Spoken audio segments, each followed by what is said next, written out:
नमस्कार। हर खबर में आपका स्वागत है। आपके साथ हाजिर हूं मैं कंचन। बुलेटिन की शुरुआत कर रहे हैं। देश में 73वां गणतंत्र दिवस बड़े ही हर्षोल्लास के साथ मनाया गया। इस मौके पर देश के उन वीर सपूतों को भी याद किया गया जिन्होंने सीमा पर रहकर देश के दुश्मनों से लोहा लेते हुए अपने प्राण न्यौछावर कर दिए। इस मौके पर वार मेमोरियल पहुंचकर प्रधानमंत्री नरेंद्र मोदी ने शहीदों को श्रद्धांजलि दी। रक्षा मंत्री राजनाथ सिंह भी इस दौरान मौजूद रहे।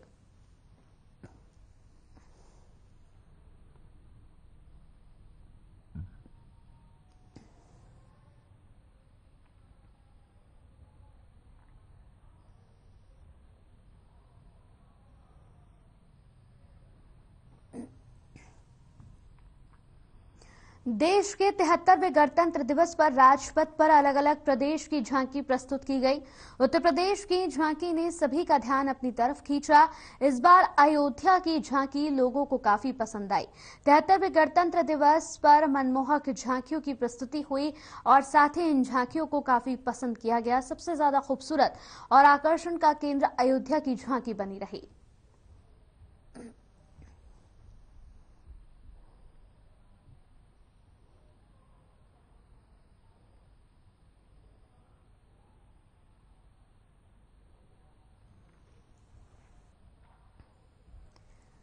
तो देश भर में गणतंत्र दिवस की धूम है। इस मौके पर हिमाचल प्रदेश में 16,000 फीट ऊपर आईटीबीपी के जवानों ने ध्वजारोहण किया।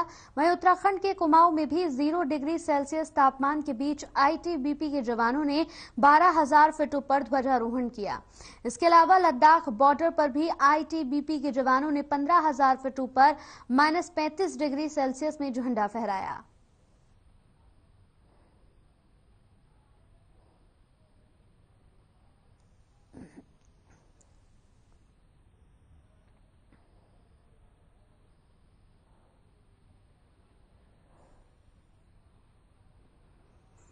तो वहीं भारत ने अपना 73वां गणतंत्र दिवस मनाया। राष्ट्रपति रामनाथ कोविंद ने राजपथ पर समारोह का नेतृत्व किया। गणतंत्र दिवस परेड में देश की सैन्य शक्ति और संस्कृति की खास झलक देखी गई। इस मौके पर राजपथ सैन्य शक्ति का गवाह बना। झांकी में टैंक, सेंचुरियन टैंक, पीटी यहां पर 76 मुख्य युद्धक टैंक, अर्जुन मार्क और साथ ही यहां पर एपीसी टोपाज, आईसीवीपी एमपी 2 सारथ के साथ ही यहां पर 75 24 पैक हिवितिश मार्क और साथ ही धनुष और आकाश को भी शामिल किया गया।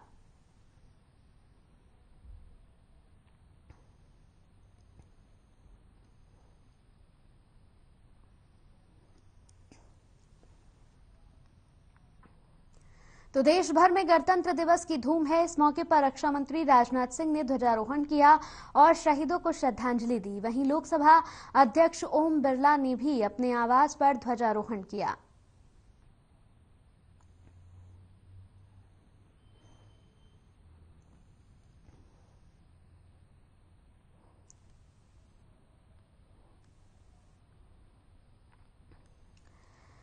तो आज का दिन बेहद खास रहा। तस्वीरें भी टीवी स्क्रीन पर आप देख रहे हैं। ध्वजारोहण किया गया, साथ ही साथ आज के दिन वीर सपूतों को भी याद किया गया। तो वीर सपूतों ने बिना किसी स्वार्थ के अपने प्राणों को न्यौछावर कर दिया भारत मां के लिए। आज का दिन बेहद खास दिन, गणतंत्र दिवस, 73वां गणतंत्र दिवस, और इस मौके पर हर तरफ हर्षोल्लास देखा गया। बड़े खुशी के साथ लोगों ने आज के दिन को मनाया और साथ ही शूरवीरों की शहादत को सलाम किया।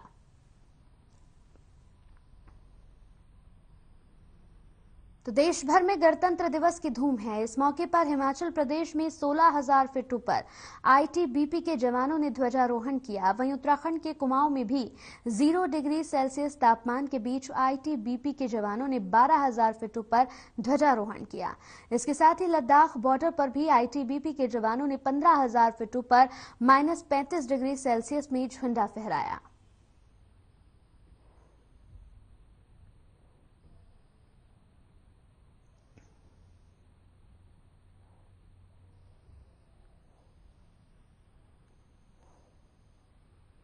तो देश ने 73वां गणतंत्र दिवस मनाया। इस मौके पर राजपथ पर शक्ति का प्रदर्शन किया गया। वहीं सांस्कृतिक कार्यक्रमों की भी यहां पर काफी झलक देखने को मिली। आपको बता दें कि सांस्कृतिक कार्यक्रमों की कुछ झलकियां यहां पर देखी गई, आपको भी दिखाते हैं।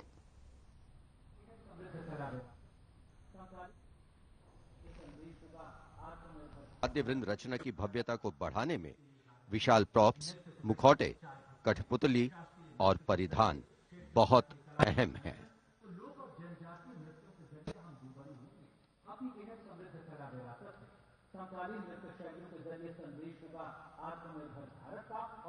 अंतिम दौर में निर्णायक मंडल ने गणतंत्र दिवस परेड में नृत्य कौशल प्रदर्शन के लिए 15 राज्यों से 485 नर्तक की 36 टीमों का चयन किया। समय की नदी घाट इतिहास के,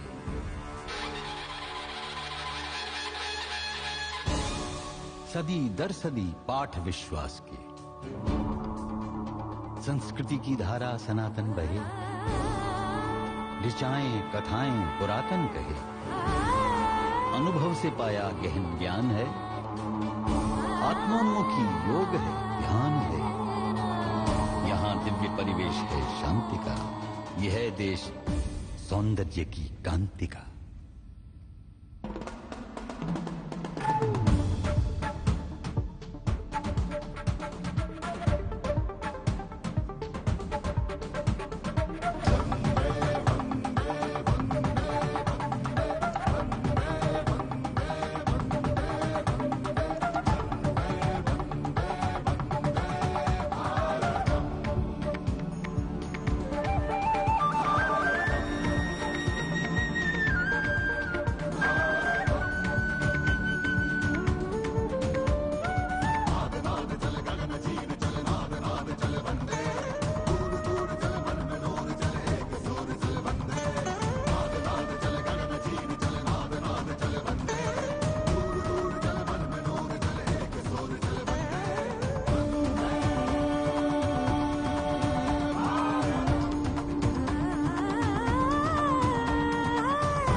चलिए बढ़ते हैं आगे। तो मुख्यमंत्री योगी आदित्यनाथ ने 73वें गणतंत्र दिवस के मौके पर ध्वजारोहण किया।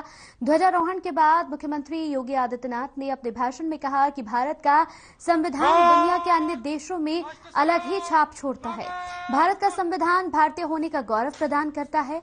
भारत की उपलब्धियों पर हम सबको गौरव होना चाहिए। दुनिया के अंदर भारत को कोई नजरअंदाज नहीं कर सकता।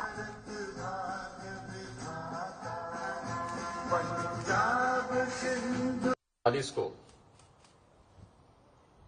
हमारा देश आजाद हुआ था। किसी भी संप्रभु संपन्न राष्ट्र के लिए अपनी व्यवस्था को संचालित करने के लिए अपना एक संविधान बनाना आवश्यक होता है। भारत के उस समय के महान स्वतंत्रता संग्राम सेनानियों ने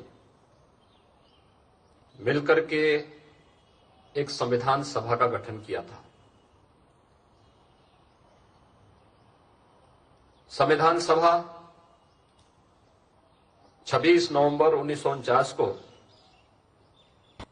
संविधान का मसौदा तैयार करके संविधान की प्रति संविधान सभा को सौंपती है और 26 जनवरी 1950 को इस देश ने अपना संविधान लागू किया। भारत का संविधान कई मायने में बहुत महत्वपूर्ण है। यहां पर जहां भारत के प्रत्येक नागरिक के मौलिक अधिकारों की रक्षा भारत का संविधान अपने प्रत्येक नागरिक को उपलब्ध कराता है, वही भारत के प्रत्येक नागरिक के लिए उसके कुछ मौलिक कर्तव्य भी भारत के संविधान ने दिए हैं। अधिकार और कर्तव्य के बीच का यह समन्वय ही भारत के संविधान को दुनिया के अन्य संविधानों की तुलना में कुछ विशिष्ट स्थान रखता है। बहुत सारी चीजें ऐसी हैं जो भारत के संविधान ने दुनिया के सामने अपनी विशिष्टता की छाप छोड़ी है। खासतौर पर आधी आबादी को देश के पहले आम चुनाव से ही मतदान का अधिकार मिले। आधुनिक लोकतंत्र की डींग हाँकने वाले ब्रिटेन में यह अधिकार बहुत बाद में मिला, लेकिन भारत में पहले आम चुनाव में ही यह अधिकार प्राप्त हो गया था। इस देश के अनुसूचित जाति जनजाति के एक बड़े समुदाय को सामाजिक और आर्थिक दृष्टि से समाज और राष्ट्र की मुख्य धारा के साथ जोड़ने के साथ साथ उन्हें उनका अधिकार प्राप्त हो। वंचितों को, दलितों को यह अधिकार भी भारत के संविधान ने भारत के प्रत्येक नागरिक को दिया। और आज यही कारण है कि तमाम सम विषम परिस्थितियों के बावजूद भारत का संविधान भारत के प्रत्येक नागरिक को न केवल सम्मान के साथ आगे बढ़ने के लिए सदैव प्रेरित करता रहा है, बल्कि दुनिया का सबसे जीवंत लोकतंत्र के रूप में अपनी एक अनवरत यात्रा को आगे बढ़ा रहा है। हम सबको भारतीय होने का गौरव प्रदान करने वाला भारत का यह संविधान भारत की मूल भावनाओं का प्रतिनिधित्व भी करता है। आज जब यह देश अपना 73वां गणतंत्र दिवस मना रहा है, हम सबको भारत की उपलब्धि पर गौरव की अनुभूति करनी चाहिए। आज भारत दुनिया की एक उभरती हुई अर्थव्यवस्था के रूप में दुनिया के सामने एक नई मिसाल प्रस्तुत कर रहा है। आज दुनिया के अंदर भारत को कोई नजरअंदाज नहीं कर सकता। इस सदी की सबसे बड़ी महामारी कोरोना के दौरान भारत ने यह साबित भी किया है प्रधानमंत्री मोदी जी के नेतृत्व में बेहतरीन कोरोना प्रबंधन, जिसमें जीवन और जीविका को बचाने की पूरी गारंटी रही हो, भारत का ये कोरोना प्रबंधन दुनिया के लिए आज भी एक नजीर बना हुआ है। आज एक बार फिर से हम सबको इस संकल्प के साथ जुड़ना होगा कि हम अपने भारत के संविधान की मूल भावनाओं का सम्मान करते हुए जीवन में जब भी अगर हम अधिकार की बात करते हैं तो उससे पहले अगर अपने कर्तव्यों के बारे में भी प्रत्येक नागरिक विचार करते हुए ईमानदारी से अपने कर्तव्यों का निर्वहन करने लग जाए तो वह, मुझे लगता है कि भारत को दुनिया के अग्रणी राष्ट्रों के रूप में खड़ा करने में किसी प्रकार की कोई समस्या नहीं होगी। भारत निश्चित ही दुनिया की एक महाताकत बनकर के आगे बढ़ेगा। मैं आज के इस अवसर पर उत्तर प्रदेश, देश की आबादी के सबसे बड़े राज्य, जिस उत्तर प्रदेश ने विगत 5 वर्ष के दौरान एक लंबी यात्रा प्रारंभ की है, विकास की, समृद्धि की, सुशासन की और जीवन के प्रत्येक क्षेत्र में आगे बढ़ने के लिए देश के अंदर एक नई नजीर प्रस्तुत कर रहा है। इस अवसर पर मैं उत्तर प्रदेश के अंदर जीवन के प्रत्येक क्षेत्र में कार्य करने वाले उन सभी नागरिकों को जिन्हें कल पद्म पुरस्कार से सम्मानित भारत सरकार ने सम्मानित किया है, उनके नामों की घोषणा की है, उन सबको हृदय से बधाई देता हूं। मैं देश के उन सभी महापुरुषों के प्रति सम्मान व्यक्त करता हूं जिन्होंने देश की आजादी के लिए अपना सर्वस्व न्यौछावर किया। उन महान स्वतंत्रता संग्राम सेनानियों को जिन्होंने देश की आजादी की लड़ाई को एक नेतृत्व दिया था और जिन्होंने देश की आजादी का अनुभव कभी अपनी आंखों के सामने नहीं देखा, लेकिन एक जज्बा था भारत को हर हाल में स्वाधीन कराने का। एक उभरते हुए भारत को दुनिया के एक महाशक्ति के रूप में आगे बढ़ रहे भारत को आगे बढ़ने का उनका सपना, आजाद भारत किस मजबूती के साथ आगे बढ़कर के उसे लेके चल रहा है, एक आत्मावलोकन करने का एक अवसर या पर्व हम सबको दे रहा है। मैं इस अवसर पर राष्ट्रपिता महात्मा गांधी, सरदार वल्लभ भाई पटेल, नेताजी सुभाष चंद्र बोस, भारत माता के ज्ञात और अज्ञात उन सभी शहीदों को जिन्होंने देश की स्वाधीनता के लिए और स्वतंत्र भारत में भारत को एक नई दिशा देने में अपना योगदान दिया है, उन सबको मैं इस अवसर पर विनम्र श्रद्धांजलि अर्पित करते हुए कोटि कोटि नमन भी करता हूं। मैं भारत माता के उन सभी वीर सपूतों को जिन्होंने भारत की बाह्य और आंतरिक सुरक्षा के लिए अपना बलिदान दिया है, उन सभी को भी मैं इस अवसर पर विनम्र श्रद्धांजलि अर्पित करता हूं, उनके शहादत को नमन करता हूं। उत्तर प्रदेश आज जीवन के प्रत्येक क्षेत्र में आगे बढ़ रहा है। उत्तर प्रदेश की बेहतरीन कानून व्यवस्था, सुरक्षा का एक बेहतर माहौल देश के विभिन्न राज्यों के सामने एक नजीर बनकर के उभरी है। इस अवसर पर मैं उत्तर प्रदेश को एक सुरक्षित उत्तर प्रदेश और सुरक्षा से समृद्धि की ओर अग्रसर करने वाले अपने उन सभी जवानों को जिन्होंने उत्तर प्रदेश के अंदर एक माहौल देने में अपना योगदान दिया है, आज वे हमारे बीच नहीं, उन सबको भी मैं विनम्र श्रद्धांजलि अर्पित करता हूं।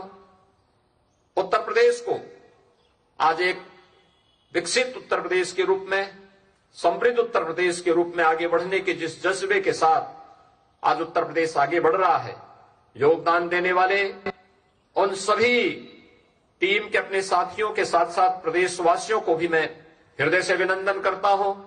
73वें गणतंत्र दिवस की उन्हें हृदय से बधाई देता हूं, अपनी शुभकामनाएं देता हूं और विश्वास व्यक्त करता हूं कि हम सब भारत के संविधान की मूल भावनाओं का सम्मान करते हुए अपने कर्तव्यों का निर्वहन करने के लिए अगर हर व्यक्ति अपने अपने क्षेत्र में इस कार्य को ईमानदारी से आगे बढ़ाने के लिए संकल्पित होकर के कार्य कर सकेगा तो भारत को दुनिया की एक महाताकत के रूप में स्थापित करने में कोई भी ताकत नहीं रोक पाएगी। एक बार फिर से 73वें गणतंत्र दिवस के अवसर पर पूरे प्रदेशवासियों को मेरी हार्दिक बधाई और शुभकामनाएं। धन्यवाद। जय हिंद। वहीं जनवादी पार्टी सोशलिस्ट के राष्ट्रीय अध्यक्ष डॉक्टर संजय सिंह चौहान ने गणतंत्र दिवस के मौके पर सभी को शुभकामनाएं दी। साथ ही उन्होंने इस दौरान सरकार पर भी जमकर यहां निशाना साधा। लोगों से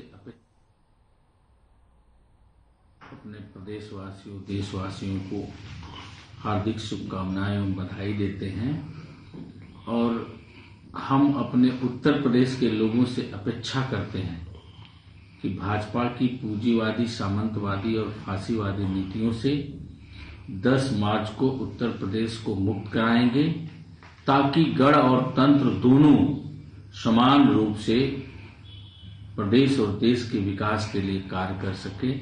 धन्यवाद।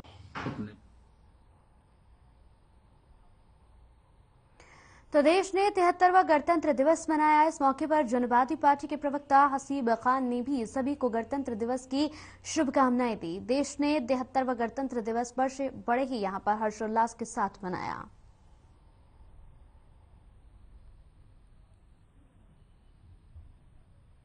इसके मौके पर मैं हसीब खान जनवादी पार्टी और अपनी पूरी टीम की तरफ से उतरौला विधानसभा के सभी क्षेत्रवासियों को, पूरे जनपद वासियों को, पूरे प्रदेशवासियों को तथा पूरे भारत को गणतंत्र दिवस की हार्दिक बधाई एवं शुभकामनाएं देता हूं। गणतंत्र दिवस के मौके पर मैं हसीब खान।